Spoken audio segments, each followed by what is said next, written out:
мамлекеттик каттоо кызматы бардык мамлекеттик органдардан биринчи болуп Кыргыз Республикасынын Жогорку Кеңешинин депутаты Дастан Бекешевдин кайрылуусун кабыл алып, биздин жетекчибиз Тайырбек Дүйшөкеевич Сарпашевдин демилгеси менен өткөн жылы декабрь айында бир долбоор башталган, кыска мөөнөттүү долбоор.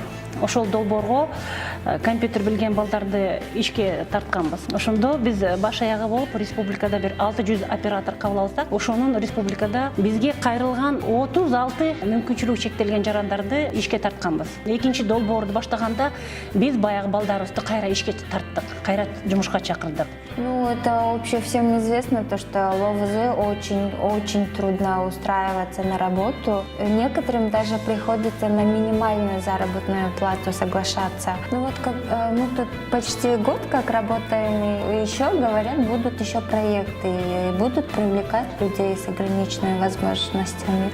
А вот за этот год, если сказать, мы тут поработали очень даже хорошо. Вот, если говорить о себе, я благодарна вот ГРЭСу, то, что предоставил мне рабочее место, я смогла заработать определенную сумму на себя, потратить. То есть заработная плата была очень даже хорошая. Мүмкүнчүлүк чектелген эки балабызды штатка алып, жумушка орноштуруу. Паспорттук бөлүмдөргө биз бүгүнкү күндө эки балабызды дайым үзгүлтүксүз ишке орноштурдук да. Былтыр декабрда келгем, ошол биринчиси бул адресный справочный бюро боюнча болчу. Жалпы элдики ал эми бул экинчи проект. Инвалидтердин жана окуу тууралуу бир окудум эле. Окуганда бирок ар бир мекемеде где-то 5% квота бар деп уккам. Бирок андайдын көбүнчө жерден аткарылышын көрбөйм эле. Мүмкүнчүлүк чектелген жарандар өз салымын коомдун өнүгүшүнө салым кошуп атабыз деген ой менен ишке өтө жоопкерчиликтүү болушат экен. Алдайт деген түшүнүк жок экен. Кечигет деген түшүнүк болбойт экен.